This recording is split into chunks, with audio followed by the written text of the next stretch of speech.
Noong madaling araw ng Setyembre 15, 1994, sa Pier 12 ng Manila North Harbor, si Kapitan Antonio Tonyo de la Cruz, isang 42 at 10 gulang na veteranong kapitan ng barkong pangkargamento, ay naglaho na parang bula. Kinaumagahan, habang naghahanda para sa paglalayag ang kanyang mga tripulante, hinanap nila siya sa kanyang silid, ngunit wala na siya roon. Lumipas ang 20 taon. Noong taglagas ng 2014, sinimulan ang isang malawakang redevelopment project sa Pantalan. Habang ginigiba ang isang lumang container yard, may natuklasan sa ilalim ng lupa. Ito ang mga buto ni Kapitan Antonio de la Cruz, ang katotohanang nakabaon sa lalim ng 3 metro sa loob ng 20 taon. Sino ang nagtago ng katotohanan ito? Nakakagulat, ang salarin ay hindi nagmula sa malayo. Nasa pinakamalapit na musikal lugar lamang siya. Sila ang mga taong kasama niyang namuhay sa ilalim ng ngalan ng pamilya. Isang perpektong krimen na binuo ng kanilang kasakiman. Noong madaling araw na iyon ng 1994, ang Manila North Harbor ay tulad pa rin ng dati. Makapal ang hamog na bumabalot sa paligid. Nakahanay ang mga barkong pangkargamento, abala ang mga tripulante sa paghahanda para sa paglalayag. Si Kapitan Antonio ay nakatakdaring umalis patungong Cebu, dala ang mga kargamento, ngunit hindi siya sumipot. Noong una, hindi ito pinansin, musika ng mga tripulante. Inisip nilang baka nahuli lang ng dating ang kapitan. Ngunit lumipas ang 30 minuto, 1 oras, at wala pa rin siya. Hindi rin niya sinasagot ang telepono. Nagsimula ng kabahan ng mga tripulante. May kakaiba silang naramdaman. Sinilip nila ang silid ng kapitan. Hindi ito nakalock. Musika. Sa loob, naroon pa ang kanyang bag. Ang mga dokumento para sa paglalayag ay nakalatag pa sa mesa. Musika. Para bang lumabas lang siya sandali at babalik din kaagad.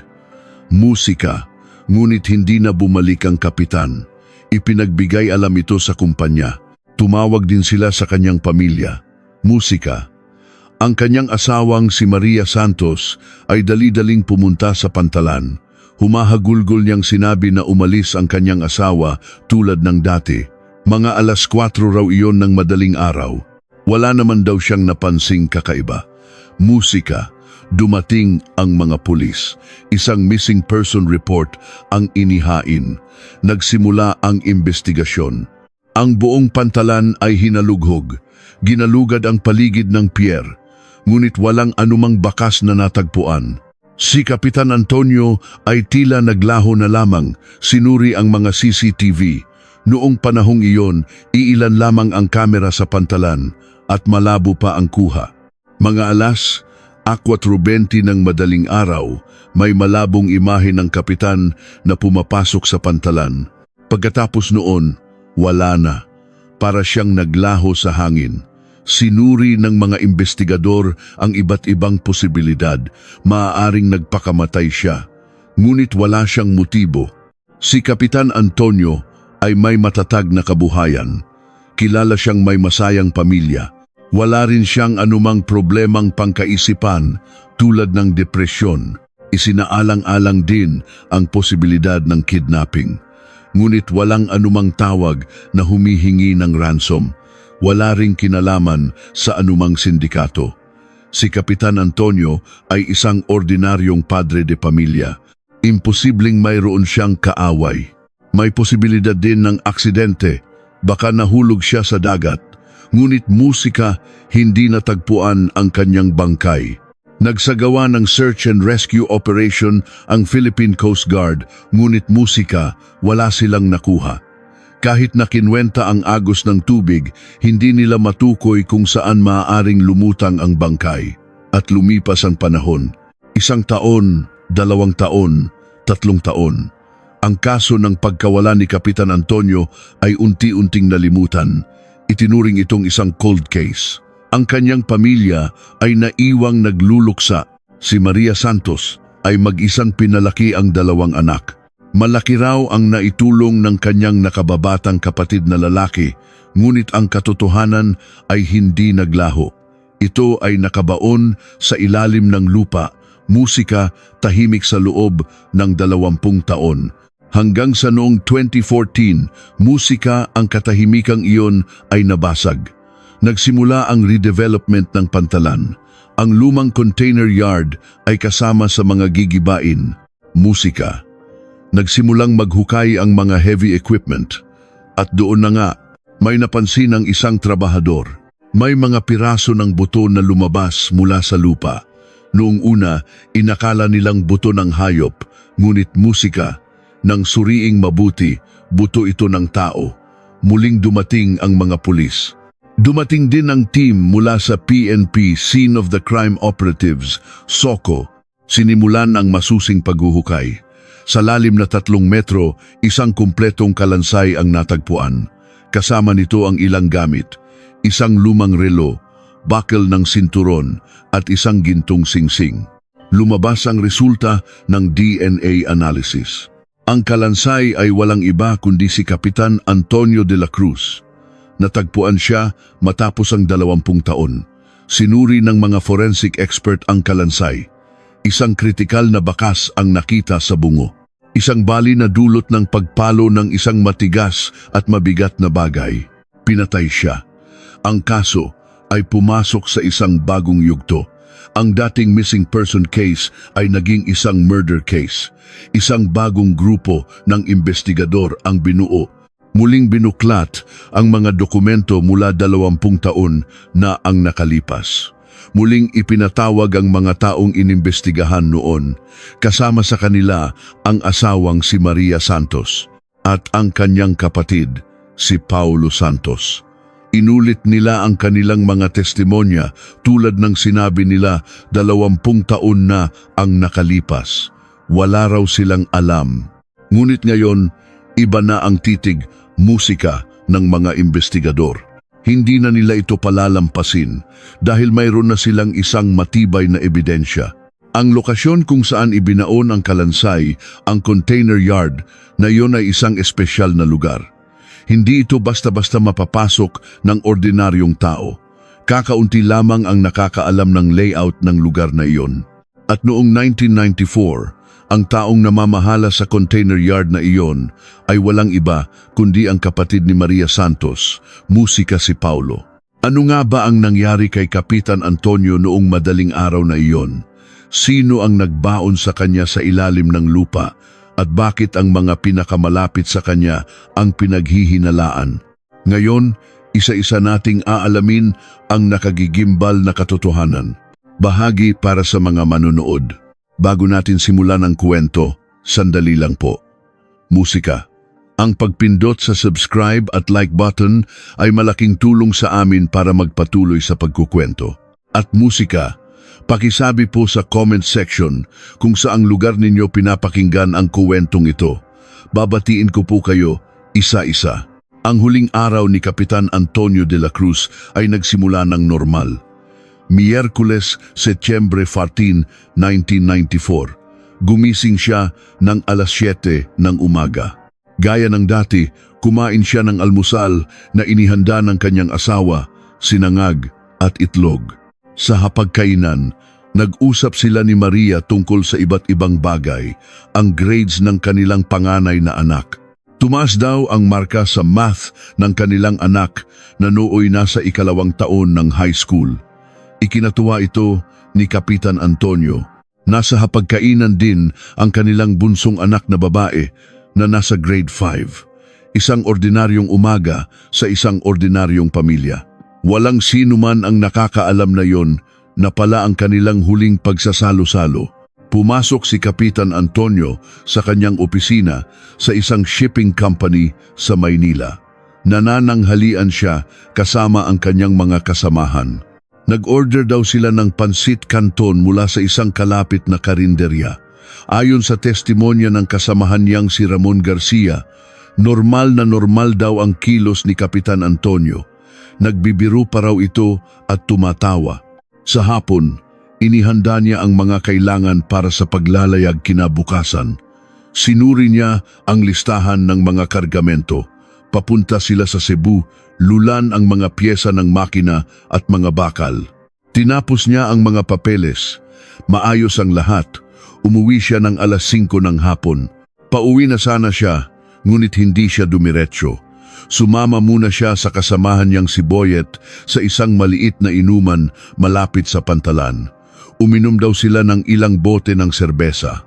Ayon kay Boyet, mukhang masaya raw si Kapitan Antonio. Pinag-usapan daw nila ang susunod na biyahe. Mag-uuwi raw siya ng masasarap na pagkain mula sa Cebu. Bibili rin daw siya ng pasalubong para sa kanyang pamilya. Umalis sila sa inuman bandang 6:30 ng gabi. Naghiwalay na sila ni Boyet. Umuwi na si Kapitan Antonio. Lahat ng ito ay kumpirmado dahil may mga nakakita sa kanila. Dumating siya sa bahay bandang alas 7 ng gabi. Ayon sa testimonya ng asawang si Maria, naligo raw si Kapitan Antonio at naghapunan. Ang ulam ay sinigang na baboy na niluto ng kanyang asawa.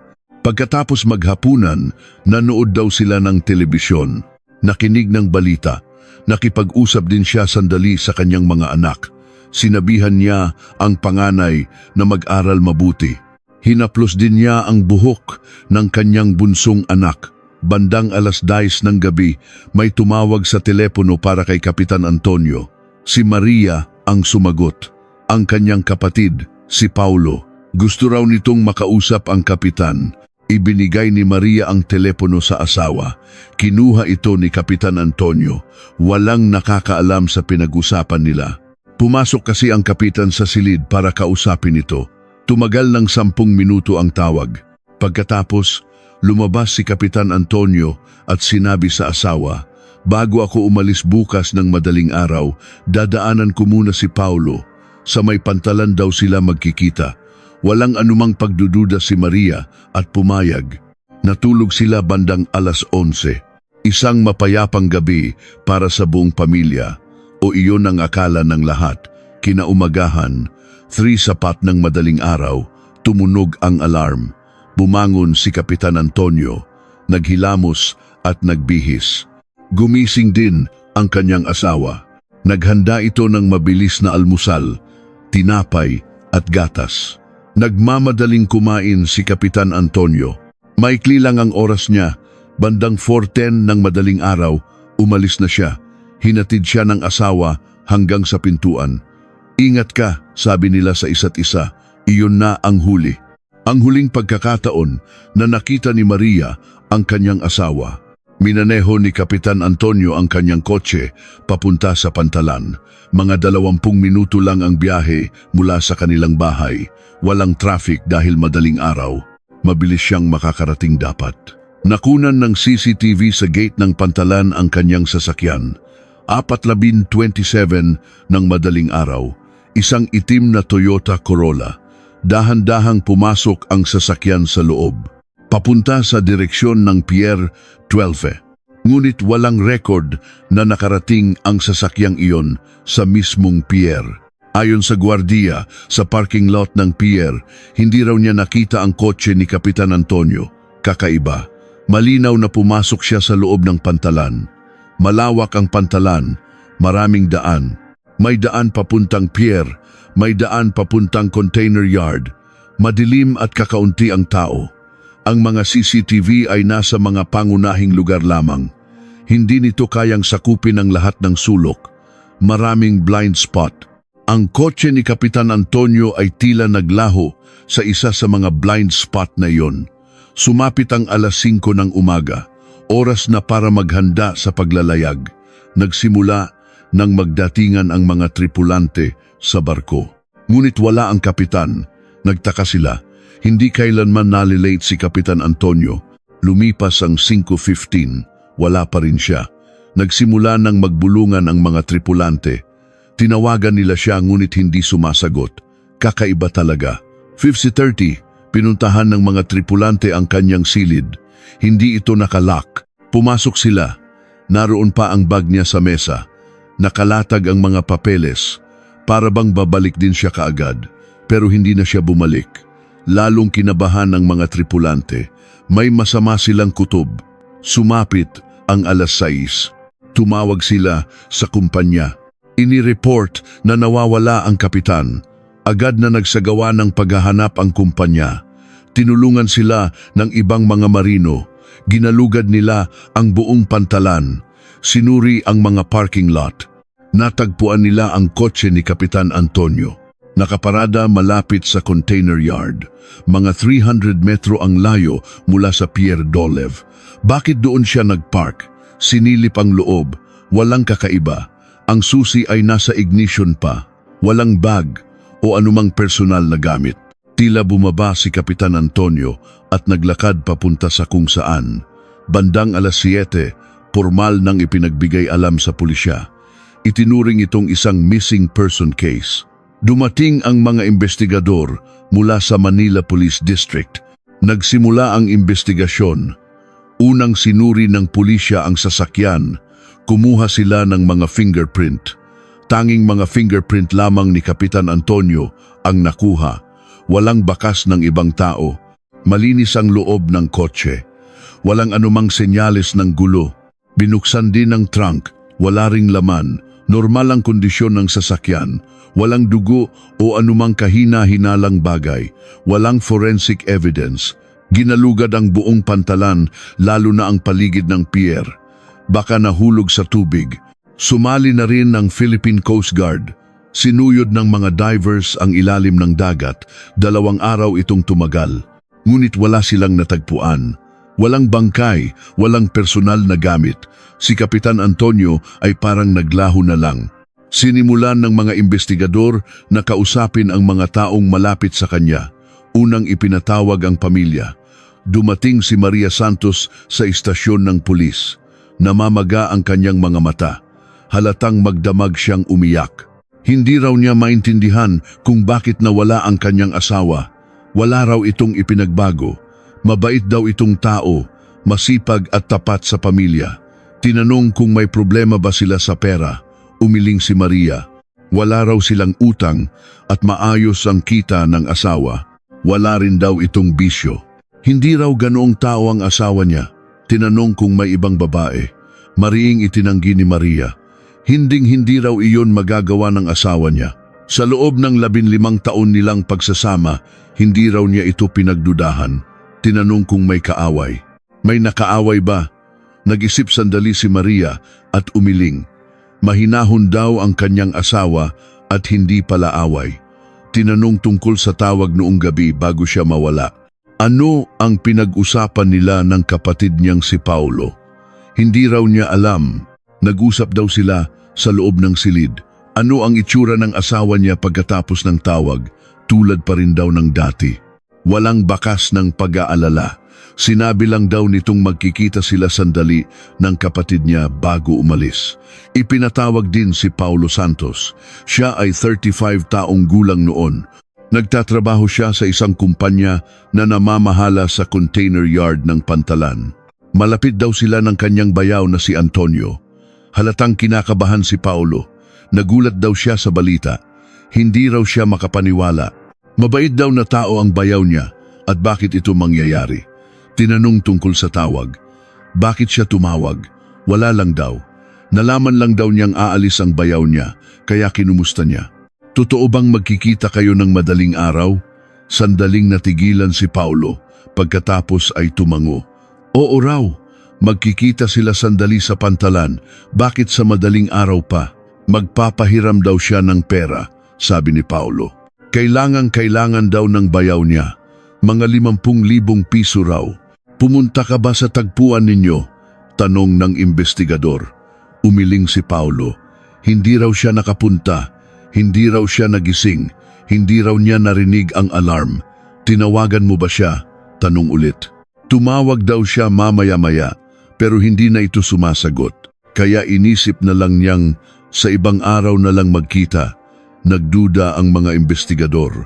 Kailangan ng pera, pero hindi siya sumipot sa usapan at sinabi ni Maria na wala silang problema sa pera. Muling tinanong si Paulo, sigurado ka bang magpapahiram ka ng pera? Nagpanik si Paulo. Oo raw, kailangan daw talaga ng bayaw niya kaya inihanda niya. Nasaan ang pera? Tanong ng pulis. Nasa bahay daw niya. Hindi niya naibigay. Sinabi ng pulis na pupuntahan nila para tingnan. Namutla si Paulo. Hinalughog nga ang bahay niya at nandoon ang pera. 50,000 piso sa loob ng isang sobre. Tila nagsasabi ng totoo si Paulo, pero may mali. Sinuri ang mga phone records. Ang huling tawag ni Kapitan Antonio ay kay Paulo, bandang 10:10 ng gabi. Pagkatapos noon, wala na. Sinuri din ang lokasyon ng cellphone niya. Hanggang 4:30 ng madaling araw, ang signal ay nasa loob ng pantalan. Pagkatapos noon, nawala na. Ibig sabihin, pinatay ang cellphone, nasira o nasa isang lugar na walang signal. Maraming posibilidad. Nagsagawa ng malawakang pagtatanong sa mga trabahador sa pantalan. May nakita ba silang kakaiba? Karamihan ay nagsabing wala, pero may isang nagbigay ng interesanteng testimonya. Isang 50 anyos na kargador, si Mang Cardo. Mga 4:50 daw ng madaling araw, napadaan siya malapit sa container yard. May nakita raw siyang kakaibang tanawin. 2 lalaki ang naglalakad papasok sa pagitan ng mga container.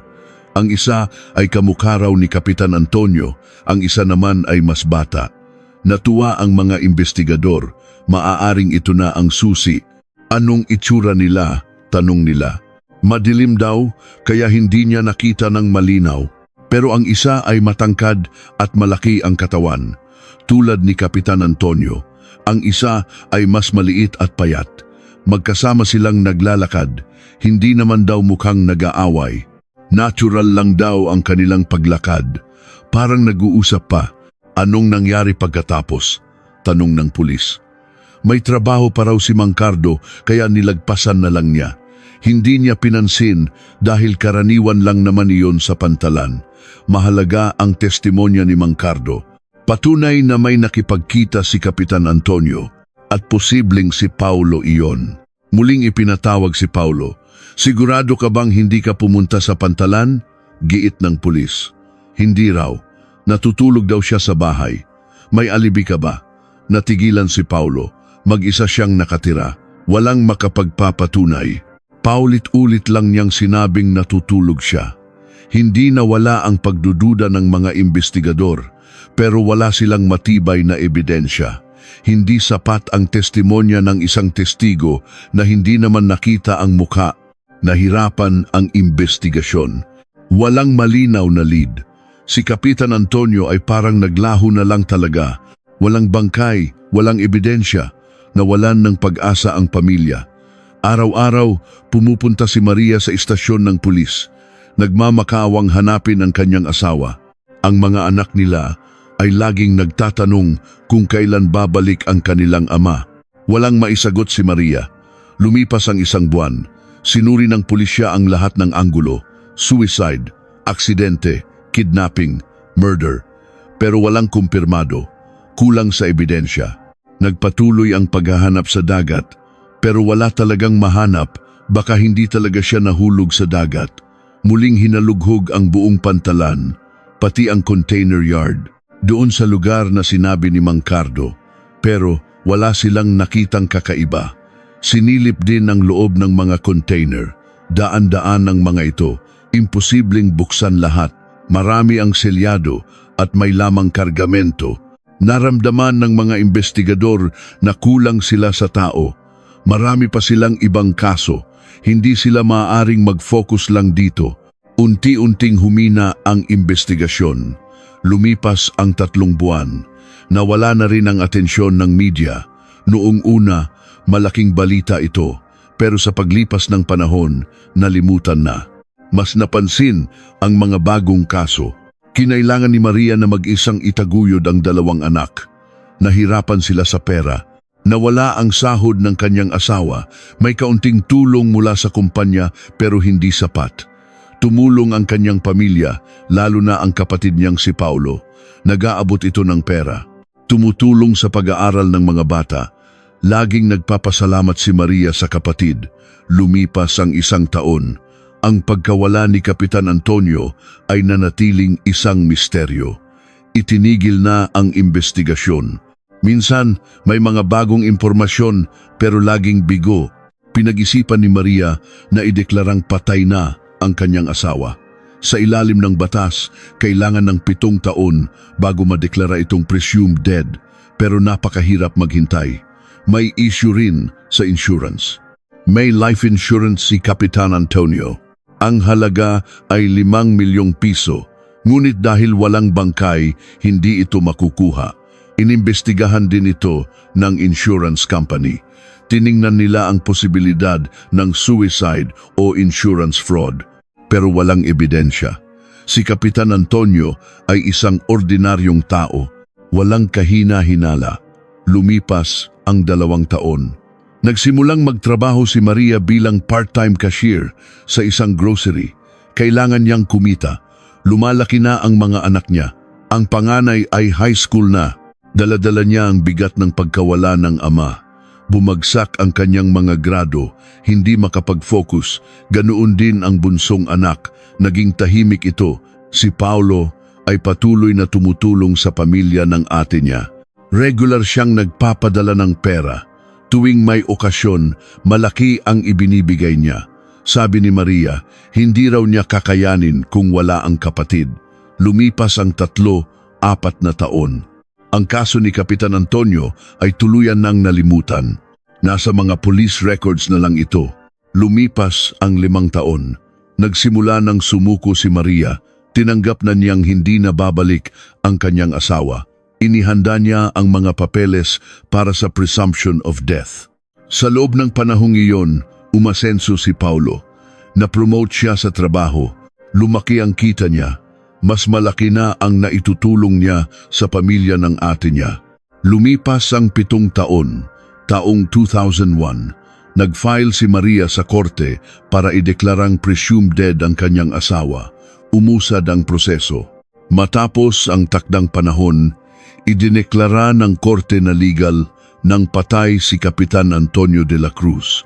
Ang petsa ng kanyang kamatayan ay Setyembre 15, 1994. Ngayon, maaari na niyang makuha ang insurance.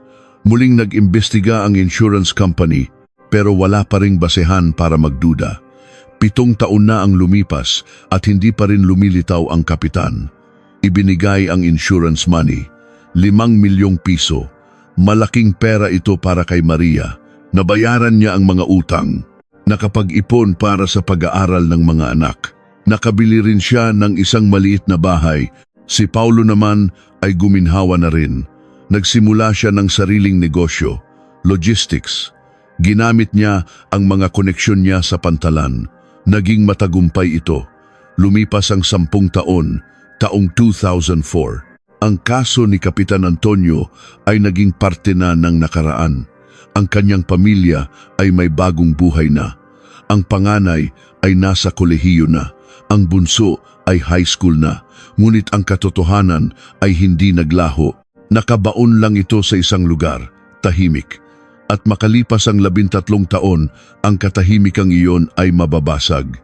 Taong 2014, inanusyo ang redevelopment plan sa Manila North Harbor. Sinimulan ang konstruksyon. Tinanggal ang mga lumang container. Ginamit ang mga heavy equipment. Naghukay sila. At noong taglagas na iyon, dumating ang araw ng katotohanan. May nakitang buto ang isang trabahador. Dumating ang mga pulis. Dumating ang soko. Sinimulan ang masusing paghuhukay. Sa lalim na 3 metro, isang kumpletong kalansay ang natagpuan, kasama ang mga gamit, relo, sinturon, gintong singsing, at lumabas ang resulta ng DNA. Matapos ang 20 taon, natagpuan si Kapitan Antonio. Hindi siya nawala. Pinatay siya at ibinaon sa lupa. Isang bagong investigasyon ang sinimulan. Ngayon, isa na itong murder case. Ang mga tanong mula 20 taon na ang nakalipas ay muling bumalik. Ano ang nangyari kay Kapitan Antonio? Sino ang pumatay sa kanya? At bakit doon siya ibinaon? Noong una, walang malinaw na lead. Ngunit natatandaan niyo ba ang testimonya ng kargador na si Mang Cardo? Ang 2 lalaki sa container yard.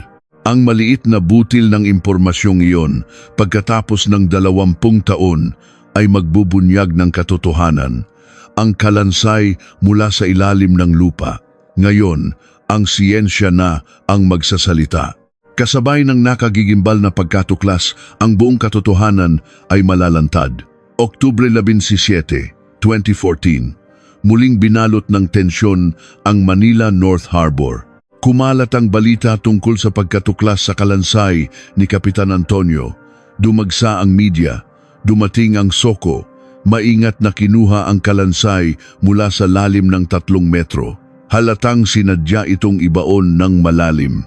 Maayos pa ang kondisyon ng mga buto dahil sa uri ng lupa, mabuhangin at hindi mamasa-masa. Sinuri ang bungo. May malinaw na bali sa likod, isang sugat mula sa pagpalo ng matigas na bagay. Agad na nasabi ng mga forensic expert, ito ay pagpatay. Inanalisa ang bali. Ang palo ay nagmula sa likod. Isang sorpresang atake, walang anumang defense wounds, tinantiya kung anong armas ang ginamit. Isang mabigat na bagay tulad ng tubo de yero o martilyo. Isang malakas na palo lang. At basag ang bungo. Malamang ay namatay siya agad. Sinuri ang mga gamit na kasama ng kalansay. Ang relo ay tumigil sa 5 milyong ng umaga. Ang sinturon at ang gintong singsing pangkasal may nakaukit na initial sa loob. Isinagawa ang DNA test. Tumugma ito sa DNA ng pamilya ni Kapitan Antonio. 99.99% match. Siya nga iyon. Ang oras ng kamatayan ay tinatayang noong Setyembre 1994. Ibig sabihin, pinatay siya sa mismong araw na siya ay nawala. Hindi siya tumakas. Hindi siya kinidnap at pinatay matapos ang ilang araw. Pinatay siya sa pantalan noong madaling araw na iyon. Binuo ng mga investigador ang teorya. Dumating si Kapitan Antonio sa pantalan ng 4:27 ng umaga. Nagpark siya malapit sa container yard. Nakipagkita siya sa isang tao. Magkasama silang pumasok sa pagitan ng mga container. Ito ang nakita ni Mang Cardo. Nag-uusap sila habang naglalakad. Hindi naghihinala si Kapitan Antonio at bigla, pinalo siya mula sa likod. Bumagsak siya. Nawalan ng malay o namatay agad. Handa na ang salarin. May dala na itong pala, doon mismo siya naghukay. 3 metro ang lalim. Matagal na trabaho iyon, pero madaling araw at walang tao. Madaling magtago sa pagitan ng mga container. Dahan-dahan niyang ginawa ang krimen. Ibinaon ang bangkay, tinabunan ng lupa. At para masiguradong hindi matutuklasan, naglagay siya ng isang mabigat na container sa ibabaw. Isang perpektong pagtatago. Walang sinuman ang naghinala. Sa loob ng 20 taon, nanatiling lihim ang lahat. Nag-focus ang mga investigador sa kung sino ang salarin. Unang tiningnan ang motibo. Sino ang may dahilan para patayin si Kapitan Antonio? Pera ba o iba pa? Sinuri ang mga ari-arian niya. Mayroon siyang life insurance na nagkakahalaga ng 5 milyong piso. Ang benepisyaryo ay ang kanyang asawang si Maria Santos. Nakuha niya ang pera noong 2001. Malaking pera, sapat na motibo. Sinuri ang financial records ni Maria. Pagkatapos makuha ang pera, nagbayad siya ng mga utang, bumili ng bahay, ginamit sa pag-aaral ng mga anak. Pero hindi lang iyon, may malaking halaga rin na napunta sa kapatid niyang si Paulo. Ang dahilan daw ay pambayad utang. Mahigit 1 milyong piso at ginamit ni Paulo ang pera para magtayo ng negosyo. Logistics, naging matagumpay ito. Sa loob ng 10 taon, yumaman si Paulo. Nakabili ng maliit na gusali, may mamahaling sasakyan.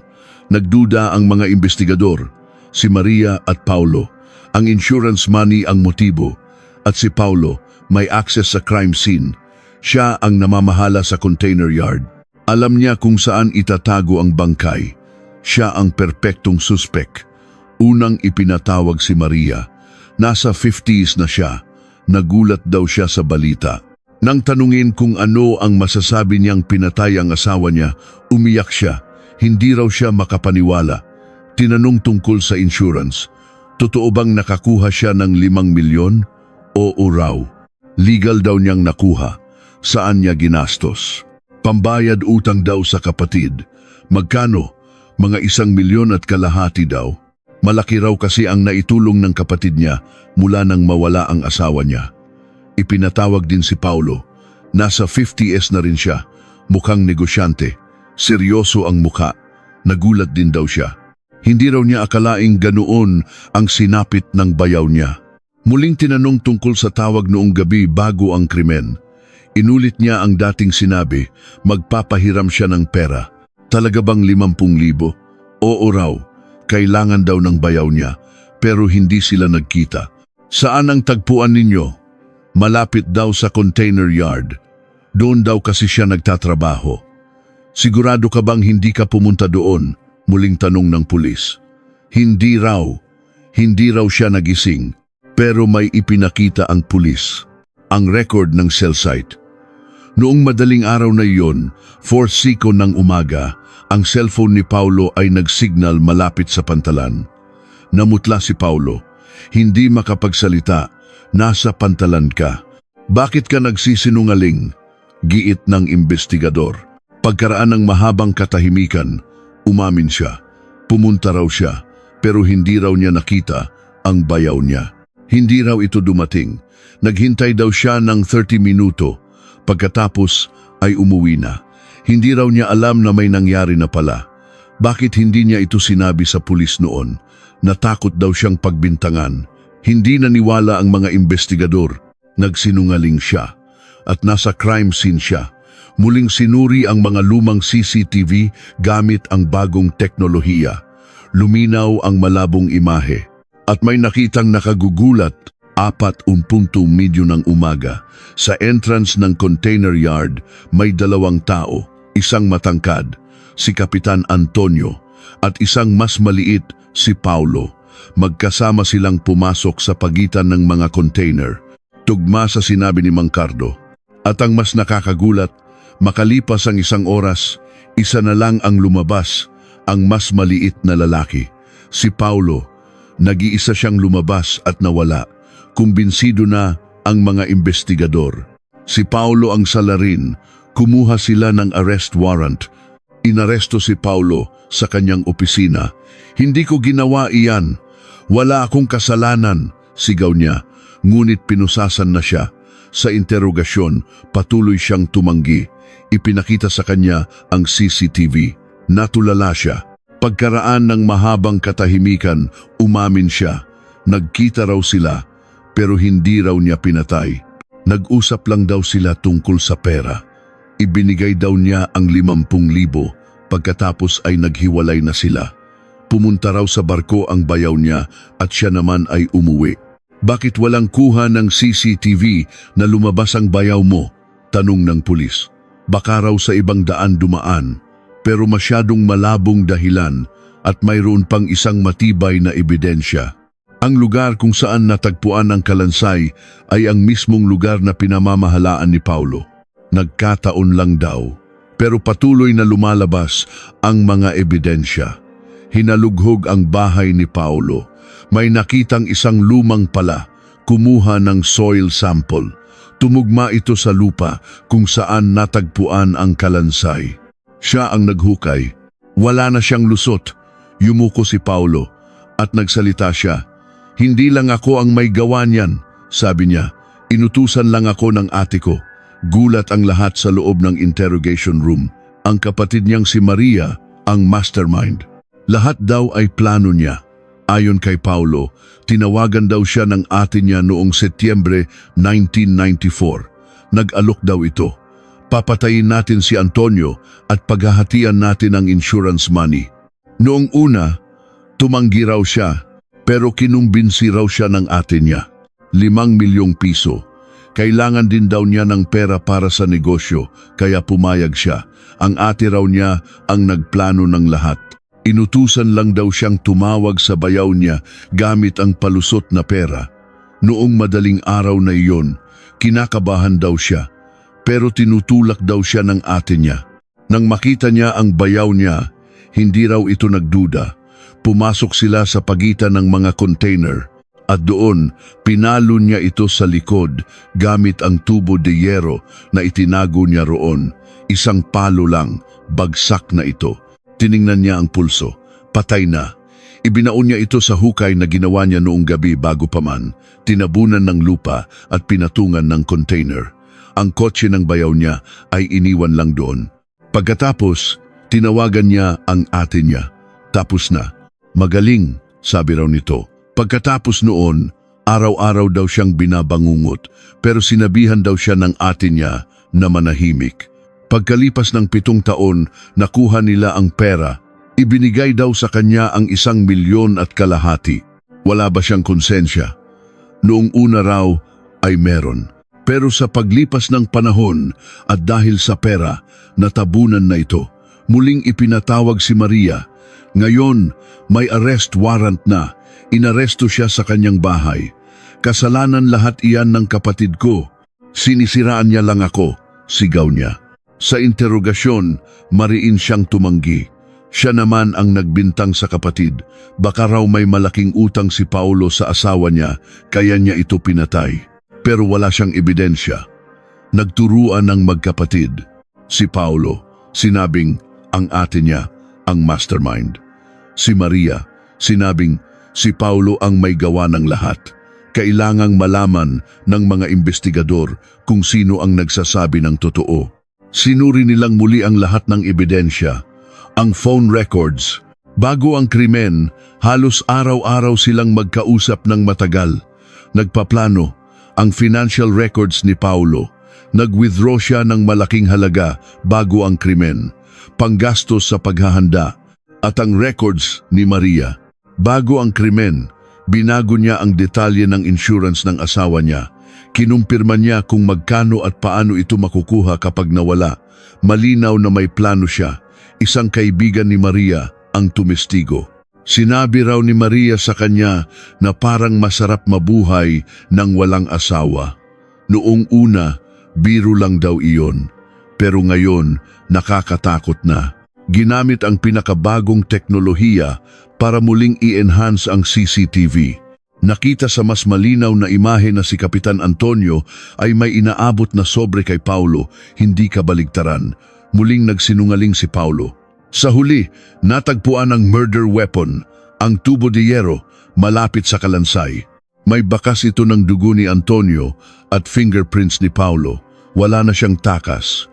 Umamin siyang siya ang pumalo, pero iginiit niyang inutusan lang siya. Ang pinakamatibay na ebidensya laban kay Maria ay ang testimonya ng kanilang mga kamag-anak at kaibigan na nagpapatunay na siya ang may matinding motibo dahil sa pera at paulit-ulit niyang pagtatanong tungkol sa insurance. Sa huli, sa bigat ng mga ebidensya, bumigay na rin si Maria. Umiyak siya at umamin. Pera raw ang dahilan. Sawang-sawa na raw siya sa hirap. Ang 5,000,000 ay ang sagot sa lahat. Inisip niya ang lahat. Ginamit niya ang kapatid niya. Pagkatapos ng krimen, nagpanggap siyang nagluluksa. Isang perpektong pag-arte. 7 taon siyang naghintay. Walang nakahalata. Akala niya perpekto ang krimen niya. Hanggang sa magsimula ang redevelopment project. Akala niya makakalusot pa siya. Pero huli na ang lahat. Kinasuhan sila.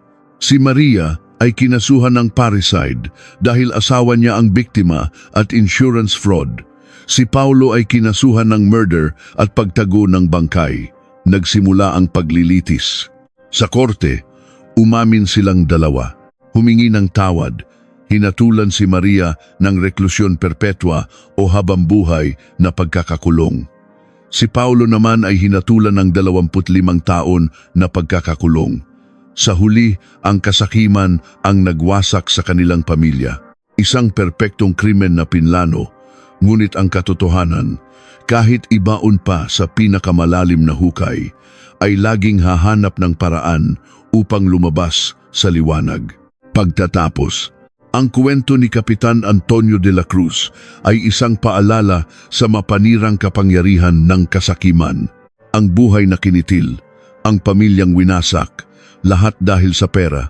Pagkatapos ng 20 taon, ang hustisya ay nakamtan, ngunit ang sakit at sugat na iniwan nito, lalo na sa mga anak na naulila, ay mananatili magpakailanman. Ang katotohanang nakabaon sa ilalim ng lupa ay sumisigaw ng isang aral: walang krimen ang perpekto at walang lihim ang hindi nabubunyag sa takdang panahon.